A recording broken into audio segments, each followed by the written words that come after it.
The Austin Fire Department got hit with dozens of calls this morning from people smelling smoke. I'm off of Curtis Walker Drive and off of BJ's, and it smells like there's smoke and like a fire around here somewhere. Austin firefighters checked out more than 50 calls all over the city. There was a fire, but it was nowhere near Travis County. The smoke came from brush fires burning near Fort Hood. And of course, the weather and the wind, a big reason why that smoke ended up in our area. Jim. Yeah, if that fire would have started 24 hours ago, we would have never known it. We had that south wind yesterday, but the front blew in very early this morning. The winds have been 15 to 25 miles per hour, gusting to near 30 miles per hour out of the north all day long, blowing that smoke right down here into the central Texas area.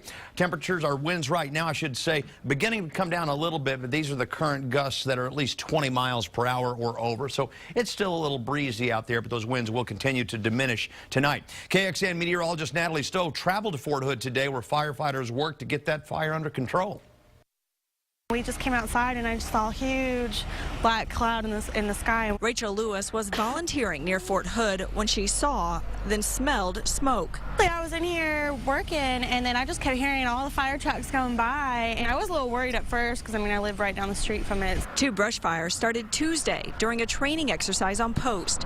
Firefighters used air support to contain one fire, but the other burned around 200 acres. There is still a haze in the air from the brush fires here at Fort Hood, but crews have them nearly contained and are now just monitoring for hot spots. We got a pretty good handle on it right now. With the winds coming out of the south, we didn't want anything to get off the installation, so our main goal was to stop it where we did. Firefighters worried that wind could push flames into a nearby neighborhood on the west side of Fort Hood. A wind change Wednesday, though, helped, pushing the flames back over burned areas. But flare-ups remain a possibility and a hard-to-reach ravine. We can't get our trucks off in there. It's just entirely too rough. Deputy Chief Coleman Smith says he's not surprised people smelled smoke as far away as Austin.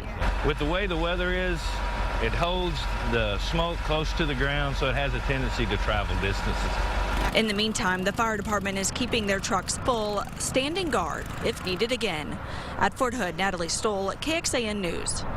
He is right about traveling distances. This time of year down in Mexico, they begin agricultural burning. This, for example, was a map from last May. Every red dot representing a fire in Mexico and Central America. And with our prevailing southerly winds this time of year, we start getting that smoke up here into Texas. Of course, today the wind's out of the north, so we didn't see any of that. But in the months to come, we certainly will.